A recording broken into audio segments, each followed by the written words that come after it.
E teve pedido de demissão nas categorias de base de Cotia. Francisco Moreto não é mais diretor adjunto da base do Tricolor. O conselheiro pediu afastamento do cargo ali nesta terça-feira, ontem. Ele alega que o afastamento é para cuidar de questões pessoais, tá?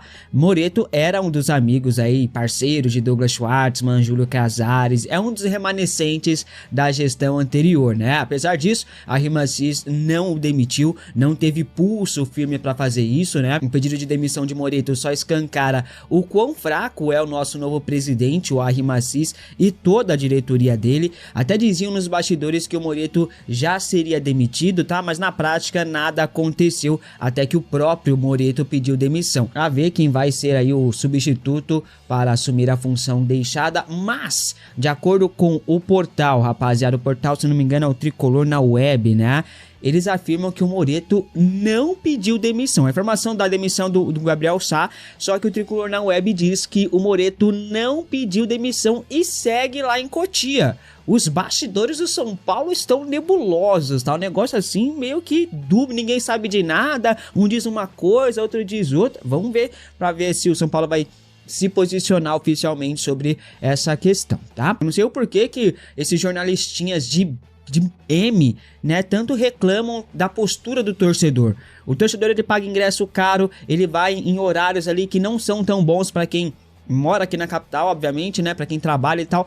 E o torcedor tá lá pagando ingresso, não tem benefício nenhum, friozão no Morumbi, tá lá e tem todo o direito de se manifestar da forma que quer. Não é jornalista ABC, da emissora ABC, que vai ditar o que o torcedor tem que falar, tem que fazer, qual que é a postura do torcedor. O torcedor tem liberdade para agir da maneira que ele quiser agir e pronto, acabou. Não é Capelanes, não é Chico Garcia, não é Danilo Lavieri, não é Casagrande que vão ditar o que o torcedor tem que fazer no estádio. Ainda mais Danilo Lavieri, Chico Garcia, Capelanes, Casagrande, que nem São Paulinos são. Não enche o saco, né? Bom, quanto à situação do Crespo, né, rapaziada, a empresa responsável ali pelas LEDs nos anéis inferiores do Morumbi emitiu uma nota e eles assumem 100% a responsabilidade pelo erro cometido. A empresa em questão é a Renco, né? Ela diz que já está tomando as devidas providências, dizem que houve ali um equívoco por conta do notebook que foi utilizado, que reiniciou, não sei o que, né? Desculpa esfarrapada, né? A empresa fez questão de ressaltar que o Clube do Morumbi não tem nada a ver com a gafe, assumiu totalmente a responsabilidade, né? E nem faz sentido colocar a culpa no São Paulo, até porque o São Paulo demitiu o Crespo, né? Então não faz o menor sentido colocar a culpa no Tricolor ou na diretoria em relação a essa gafe aí, em relação ao Crespo. Eu acho que foi algum estagiário da Renco lá, que é São Paulino e não gostou da demissão do Crespo, que quis meter uma dessa ali só pra dar uma cutucada na diretoria, né? Mas foi engraçado, cara. E a possibilidade de rescisão de contrato amigável do Arboleda esfriou, rapaziada. O São Paulo não vem gostando da postura adotada pelo atleta e pelo seu staff, tá? O Arboleda, ele tem 2 empresários atualmente e eles discordam em relação à rescisão de contrato amigável com o São Paulo. Um dos empresários de Arboleda entende que, como o jogador tem contrato vigente, o São Paulo deveria pagar a multa pela rescisão. Do nada, né? Isso foi dito em uma das reuniões aí na semana passada, tá? E o São Paulo não gostou do que ouviu e esfriou de vez as negociações. Isso porque o clube não gostou das exigências impostas por esse empresário. Lembrando que um empresário queria rescisão amigável e o outro discorda completamente, tá? Na quinta-feira pela noite, na última quinta-feira, teve uma reunião entre São Paulo, Arboleda e os seus 2 empresários. E aí um empresário discordou do outro. E um dos empresários afirma que não faz sentido, é uma rescisão amigável e que caso o São Paulo queira rescindir com ele, precisa pagar, porque ele tem contrato. E aí o São Paulo entende então que, ok, quer ir por esse lado, a gente tem condições aqui de apresentar um abandono de emprego, né? Porque o Arboleda, querendo ou não, ele abandonou o emprego. E foi aí que o clube notificou o Arboleda para voltar em até 10 dias. Inclusive o São Paulo desconfia que o Arboleda tem uma proposta na mesa de um outro clube para assinar para ir sair de graça, né, rapaz? Ele tá forçando a rescisão de contrato para assinar com um clube gratuitamente. O tricolor não quer sair perdendo dinheiro nessa negociação, por isso trata com cautela toda a situação. A diretoria não enxerga facilidade em relação à resolução do caso, tá? E por conta disso, vai esperar a reapresentação do zagueiro. São Paulo só vai definir o futuro de Arboleda, seja ele ser reintegrado, seja rescisão amigável, seja pagar pela rescisão, qualquer...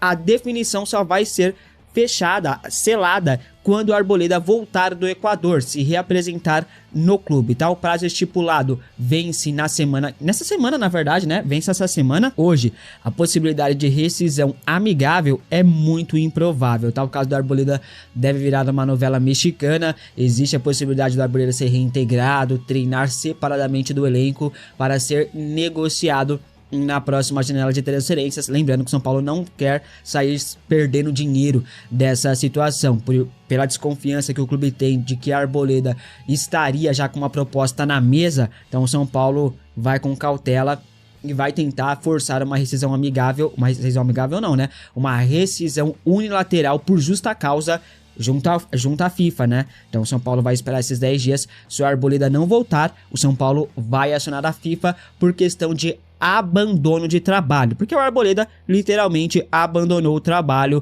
e isso cabe sim ali uma rescisão unilateral. Vamos ver o que vai acontecer, né? Espero que o São Paulo não facilite em nada a situação do Arboleda e que, como o Arboleda saiu, abandonou o clube, que o clube consiga ali uma rescisão e que o Arboleda pague uma multa, porque foi ele quem abandonou o trabalho. Então o São Paulo tem que ir até as últimas consequências para punir esse jogador, que sempre foi ali um jogador extracampo com vários problemas. Atraso em representações, veste a camisa de rival, elogia rival em rede social e por aí vai. Então é um cara que sempre deu problema em campo. Ok, da hora, mas fora dele sempre deu problema, e o São Paulo não pode mais ficar passando a mão na cabeça desse jogador aí. O São Paulo já pagou até dívidas pessoais pra ele. Não pode mais facilitar não, tá? Voltando a falar sobre o Roger Machado, ele chegou aí pressionado e segue da mesma maneira, né? A torcida tricolor ainda não superou a saída de Hernan Crespo, uma saída injusta. Acima disso, o desempenho do time também preocupa, né, rapaziada? Mas se formos analisarmos os números friamente, até que eles não são tão ruins, né? São 9 jogos, 5 vitórias, 1 empate e 3 derrotas. São Paulo de Roger Machado venceu a Chapecoense, Bragantino, Cruzeiro, Boston River e o O'Rings, né? Perdeu para o Palmeiras e para o Atlético Mineiro, perdeu também para o Vitória, além do empate contra o Internacional fora de casa. Contudo, o desempenho em campo do time não convence o torcedor, deixa o torcedor com uma pulguinha atrás da orelha, e faz parte, né, rapaziada? A defesa sempre fica muito exposta, o time não tem jogadas trabalhadas, o meio de campo totalmente espaçado e por aí vai, né? Mas como o futebol é resultado, o Roger Machado vai sobrevivendo no cargo por conta dele, né? A diretoria do São Paulo sumiu, ninguém mais vê a Rimacis, ninguém vê Rafinha, ninguém vê o Rui Costa, sumiram, né? Até por conta disso, as críticas a Roger Machado, elas ficam ainda mais intensas, né? Pela covardia da diretoria São Paulina, que deveria neste momento vir e reforçar o apoio ao treinador. Mas não, né? São um bando de covardes. No final de semana, rapaziada, o São Paulo encara o Vasco da Gama fora de casa pelo Campeonato Brasileiro. Um resultado ruim lá em São Januário, ou até mesmo uma vitória jogando mal, vai resultar nas críticas ao treinador e acabou, né? Não tem o que fazer. Em relação a números, você acha que, quanto a esses números, que não são ruins, dá pra gente dar um voto de confiança ao Roger Machado? Comente aqui abaixo a sua opinião. Eu não vou vir aqui pedir a demissão do Roger Machado, ainda não. Acho que tem pouco tempo de trabalho, só que o fato de eu não vir aqui e pedir a demissão do Roger não vai isentá-lo de receber críticas. Eu só não vou pedir a cabeça dele. Agora, quando eu ver a necessidade de fazer críticas ao trabalho dele, as mudanças dele, a escalação, as opções dele, eu vou fazer as críticas aqui quando necessário e acabou. Eu acho que quem tem 2 neurônios vai fazer isso ali numa boa, não tem problema nenhum. Não vou pedir a demissão, porque pra mim, quem tem que ser demitido, quem tem que ter pedido de demissão na mesa e pressionar, e quem que a torcida tem que pressionar pra ser demitido, se chama Rui Costa. minha opinião, tá? E o São Paulo já se movimenta no mercado em busca aí de um substituto para Arboleda. Foi falado aí num vídeo mais recente, né, sobre o Alexander Barbosa aí do Botafogo, sendo ali uma opção, né? O nome não está descartado, mas não tem negociações no momento hoje. Surgiu nos últimos dias um outro nome que apareceu no radar, um velho conhecido inclusive, tá?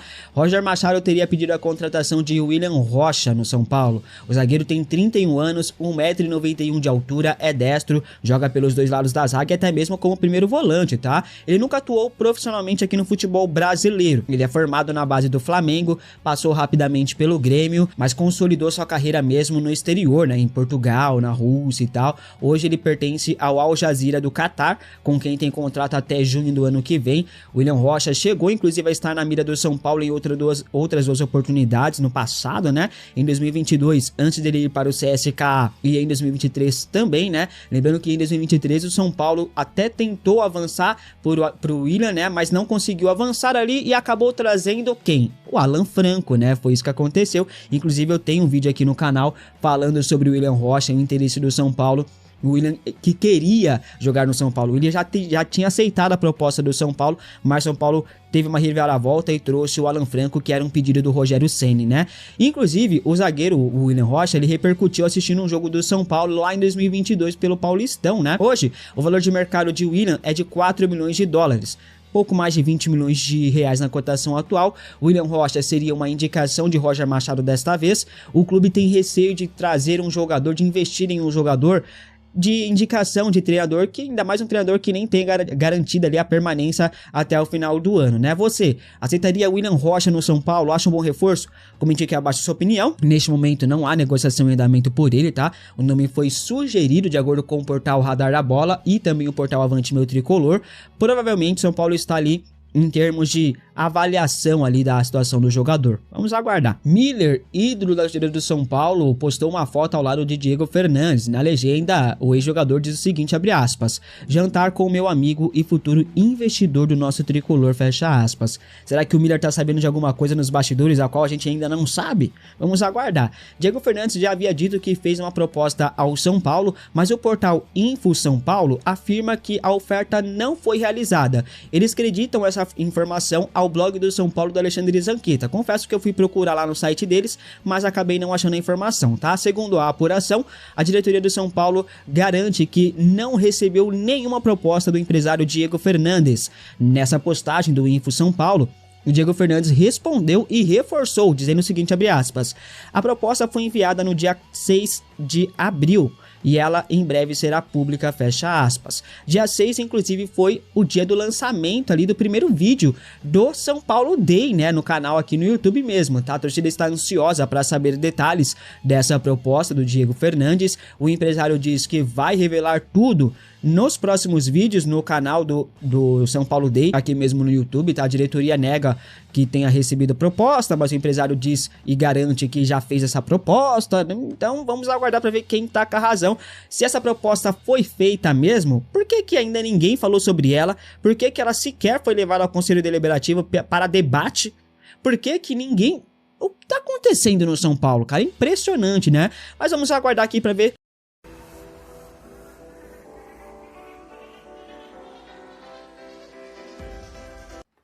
Departamento médico do São Paulo tá um caos, né? A gente vai explicar cada situação, tá um cenário complexo, muitas lesões, muitas dores que estão acontecendo nos últimos jogos e a gente vai explicar um pouquinho sobre cada detalhe.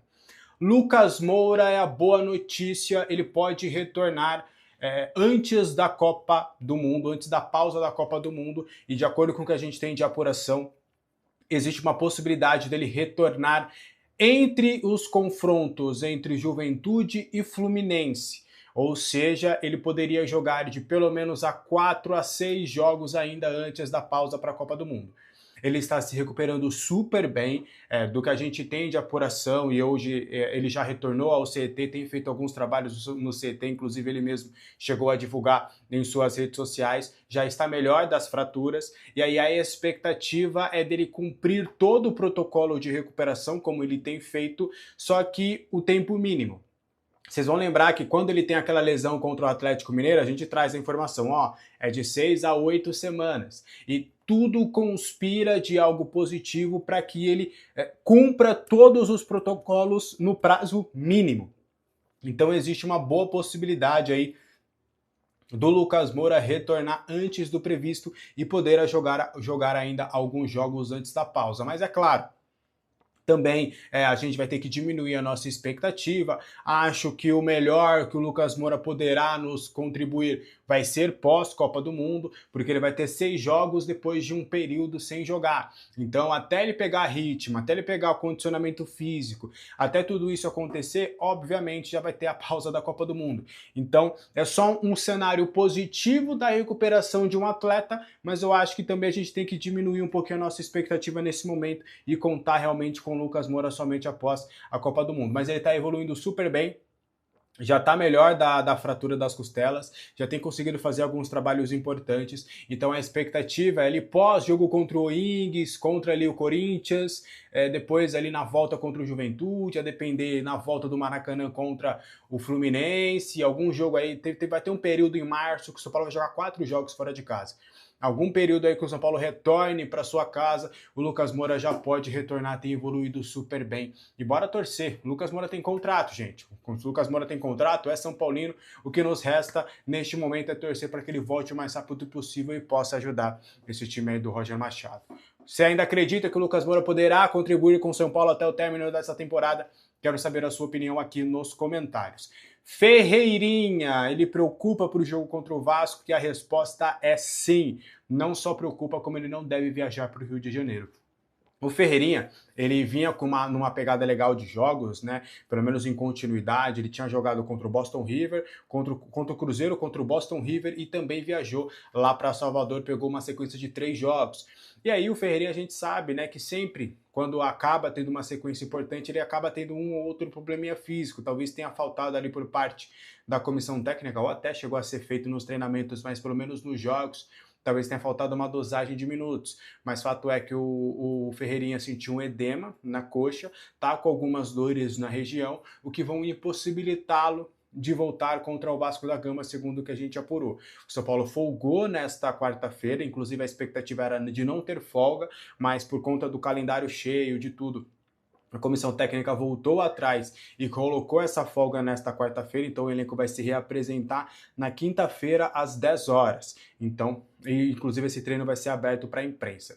Então, os jogadores vão retornar, o Ferreirinha ainda vai fazer todo o seu trabalho na parte interna, tá fora contra o Vasco da Gama. E agora, tanto o jogador quanto o departamento médico, o departamento de preparação física, vai tentar preparar o Ferreirinha para que ele esteja disponível no confronto de ida da quinta fase, né? Oitavas, é quinta fase da Copa do Brasil contra o Juventude, jogo que vai acontecer no dia 21 no estádio do Morumbi. Então, para o confronto contra o Vasco, o Roger Machado tem o dilema. Vai manter o Luca para manter esse sistema com pontas, no máximo colocar o TT, que acho difícil, o Tapia por ali também acho que não, ou se ele vai improvisar alguém por ali, pode colocar o Cauli como meia esquerda, já que não tem o Marcos Antônio, talvez colocar mais um volante ali e fazer o Danielzinho ser um meia pela esquerda, igual o Marcos Antônio foi em alguns jogos do início da passagem do Roger Machado, um meia pela esquerda que cai mais pro meio, né, um terceiro volante, aí você põe um Luan, que é o primeiro volante para proteger um pouco mais, enfim, uma dobra de lateral, tá? Não se surpreendam se acontecer uma dobra de lateral também no setor, né? Você colocar Enzo Dias e o Wendel ali para jogar, igual, acho que foi o Zubeldia que chegou a fazer, né? O Crespo, acho que o Crespo não chegou a fazer uma dobra de lateral, se eu não estiver enganado, acho que quem fez foi o Zubeldia. Pode ser também uma dobra de lateral, tá? E aí o Nicolas ficaria no banco ali de resguardo. Não descarto essa possibilidade para jogar fora de casa, olho nisso, me cobrem depois. Tem uma boa possibilidade de já ser em pontas, por ser um jogo fora de casa, você ter que ser um pouco mais protegido de você fazer essa dobra de lateral. Então pode ser uma solução que ele possa pintar aí, tudo isso porque o Ferreirinha vai estar fora. Beleza? O que você acha dessa situação? Você iria com a dobra de lateral, com mais um meio-campista ali naquele setor, com o Danielzinho ali, com o Cauli, com o Luca mesmo, joga a dobra de lateral. Quero muito saber a sua opinião aqui nos comentários, beleza? Para continuar, o que mais? O Alan Franco, me passaram que ele estava com algumas dores na panturrilha, não, eu que tô com dor na panturrilha, inclusive, no tornozelo, daquela entrada forte que ele teve no confronto contra o Ings, ele sentiu muita dor, ele acabou aguentando o jogo inteiro, depois ali o tornozelo dele ficou um pouco inchado, mas pelo que parece não é nada grave, pelo menos por enquanto, né? Óbvio que vai depender muito, né? A gente sabe como é dor, né? Como hoje é folga, ele foi liberado, né? Não chegou a fazer exames. Na quinta-feira, na reapresentação, ele deve realizar exames, né? Para ver se está tudo certo, vai depender de como ele passou a quarta-feira de dor. Vão analisar ali, vão ver se está tudo certo. Se tiver tudo certo, beleza, menos mal. Alan Franco vai fazer a dupla de zaga com o Sabino contra o Vasco. Se não, pode ser também um problema importante para pegar o Vasco da Gama aí no sábado, jogo às 6h30 lá em São Januário, jogo importante. Roger precisa desse resultado positivo para ter um pouco mais de tranquilidade no trabalho à frente do São Paulo Futebol Clube, tá? O que mais? Eu falei de Lucas, o Rian já tá voltando. Fala sobre Rian e Paulinho, né? O Rian, ele já tá jogando com o Sub-20, a expectativa ainda é dele pelo menos ficar esse mês, tá? Jogando lá no Sub-20, a não ser que pinte uma outra oportunidade, porque viagem, vai jogar com todos os reservas, alguma coisa assim, mas a expectativa, né, do Rian ficar esse período ainda no Sub-20, para ele ter rodagem, continuidade, marcar gols, confiança, para depois ele voltar. Ele é um atleta profissional, tá, gente? É só realmente esse caso específico para ele poder retornar depois dessa grave lesão do LCA. Então, o Rian tá bem, é só uma sequência de jogos agora no Sub-20. Já o Paulinho tá evoluindo, tá? É bem possível, de acordo com o que a gente conversou, de que o atacante aí no máximo ali no início do mês de maio já esteja disponível aí também para o técnico Roger Machado. E aí o Roger ainda não pegou alguns lances do Paulinho para ver, mas acho que é interessante o Roger já analisar, porque o Paulinho ele pode também fazer o lado do campo. Pode ser mais uma opção para fazer o lado do campo. Até eu gosto mais do Paulinho jogando como um 9 mesmo. Acho que é o melhor que ele tem a oferecer. Mas o Paulinho na base mesmo, por exemplo, quando tinha Rian Francisco, o Paulinho era o jogador de lado do campo. O Paulinho, se eu não estiver enganado, inclusive começa a copinha do ano passado, sem ser desse ano, do ano passado como titular pelo lado esquerdo. O Luca acaba roubando a vaga dele durante a competição, mas o Paulinho ele pode jogar pela direita e pela esquerda. Tanto é que com o Crespo, né? Se eu não me engano, eu não vou lembrar o jogo, se foi contra a Portuguesa ou contra o Primavera, mas teve um jogo no Morumbi que o Paulinho entrou atuando como ponta pela direita e foi super bem nesse jogo, entrou bem, acho que foi contra o São Bernardo, Paulinho entrou bem, jogou bem por ali, aberto pela direita, é um jogador que vai para cima, tem uma boa força física, então é um jogador também para se observar também, que o Roger pode acabar usando pelo lado do campo também, tá? Então o Paulinho também tá voltando, tá se recuperando, a expectativa também é do Paulinho antes ali da pausa da Copa do Mundo, ter ali alguns jogos que ele poderá contribuir. Se vai ser relacionado pelo Roger, aí é outra coisa, mas que pelo menos em condições ele estará sim para o São Paulo Futebol Clube aí nos próximos jogos, principalmente em maio. Renan. E era uma preocupação que a gente tinha na segunda-feira, né, no nosso debate, né? O que ele ia, pós-jogo do Vitória, o que ele ia fazer em função do resultado, em função da obrigação do resultado, da dependência do resultado que vive o Roger hoje. E meu medo era esse, né? Só que eu falava, o planejamento não pode ser mudado, né? A diretoria tem que vir, deixar de ser frouxa e ser transparente, como sempre falou, como sempre pregou, e falar exatamente o que você falou, Gabriel. Ó, nós vamos com o time, nós não vamos com os principais jogadores, nós não vamos com o time titular por causa disso. Nós temos muitos jogos pela frente e não importa o resultado. A Sul-Americana não é uma prioridade. Só que não, foi o contrário, né? Não pregaram o título. A possibilidade de título é essa, a Copa Sul-Americana ou a Copa do Brasil, né? Então, a gente perde, cara, o nosso maior, cara, é um ponto de lucidez do São Paulo. Alguma coisa acontece nesse São Paulo se a bola passar no pé do Marcos Antônio. O fato é esse, cara. Infelizmente, é isso que a gente tem para falar, né, do time do São Paulo, né? E acaba perdendo, no meu modo de ver, de uma forma desnecessária, né? É a segunda lesão muscular da temporada, Gabriel. Primeiro é o Sabino, segundo o Marcos Antônio, é isso? Teve a sobrecarga do Luciano, que tirou ele do último jogo, né? Mas, cara, tentando considerar algo que vai ser mais extenso, é a segunda. O Luciano, a gente pode até aceitar que foi uma sobrecarga. Beleza. Todas em que período mesmo? Como assim, Chacon? Não entendi sua pergunta. Em que período que foi essas lesões? Foi no começo do ano, Sabino? Foi em janeiro, fevereiro? Não, foi a semana passada, retrasada. Contra o Cruzeiro. Tá. Então, sob a nova gestão técnica. E o Sabino e o Sabino claramente não é sobrecarga, é lesão. Né? Sobrecarga pode ser o caso do Luciano, ficou um jogo fora. O Sabino não. Só para saber se antes estava sendo feita alguma dosagem sobre elenco, rodava ali o elenco legal, né? Se tinha ali uma preocupação quanto à questão de estourar os jogadores na parte muscular, que já tinha sido um problema, estava sendo bem gerido no começo do ano, a gente até comemorava, mais um jogo sem lesão, Renan vinha aqui, estava com a mão cheia de jogos sem lesão, só para entender se agora, depois dessa mudança, a chegada do Roger, não estou falando que é a culpa do Roger especificamente, mas é uma carga lógica, né, Chacon? Porque quando você tem um plano de treinos com um antigo técnico e você muda de repente, o jogador sente. Isso não pode falar melhor, né? E quando você não tem uma dosagem no elenco, quando você não tem essa rotação, quando você escala todos os jogadores para jogar absolutamente todos os jogos, também. Porque uma coisa é o treino. Dois, claro. E ninguém tá falando que no treino não acontece. Mas no jogo é muito mais propenso, quando você tá na explosão constante do jogo, de você ter o problema muscular. Mas era só para saber se foi agora mesmo que teve a lesão. Eu já sabia, só estou sendo irônico aqui. Quando vocês falam da mudança da equipe técnica, eu quando joguei no São Paulo, eu tive 3 treinadores.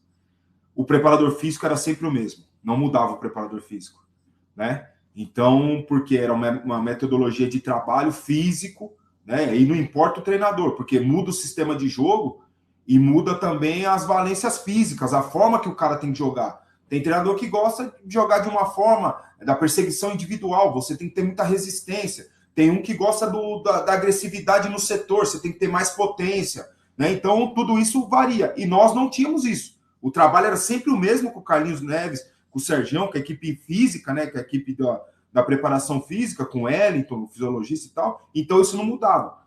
Era raro a gente ter lesão muscular naquela época. Tinha lesões, assim, o grafite machucou o joelho, ou uma coisa assim, mas lesão muscular raramente tinha. E isso, quando muda a metodologia de trabalho na preparação física, muda também ali a questão dos jogadores, o organismo de cada um até se adaptar, pode e varia de um para outro. O Marcos Antônio se adapta de um jeito, o Caleri de outro, o Luciano de outro, enfim. O fato é que resultou na lesão do Marcos Antônio, que me preocupa bastante aí para a sequência, né? São 2 jogadores da mesma posição que se machucam praticamente de forma simultânea, né? Gostem ou não, concordem ou não, são 2 jogadores da mesma posição, com características diferentes, mas que podem ser usados naquele setor para essa estrutura tática, que é o Pablo e o Marcos Antônio. Isso é um fato, né? Então, preocupa bastante. E a questão do desempenho, Gabriel, cara, o Roger, ele tá numa situação pior do que eu pensava. Porque nem o resultado tá tirando, né? Pô, você sai ganhando no intervalo. A torcida pode estar insatisfeita, mas é o intervalo do jogo. Você vai, né? Ele já sai vaiado. Então, cara, se nem o resultado tá segurando mais a vaia do torcedor pro Roger, o incômodo, a rejeição é tão grande que, pô, cara, passa a preocupar mais ainda a situação dele, o discernimento dele no trabalho, com a pressão vai fazer com que atrapalhe a leitura de jogo dele e os planejamentos dele, né? Que ficou claro para mim que o planejamento mudou para esse jogo. Ficou muito claro. O planejamento não era esse. Pausa de 5 segundos para pedir a sua ajuda ao nosso canal com o seu like e se inscrever se ainda não for um inscrito.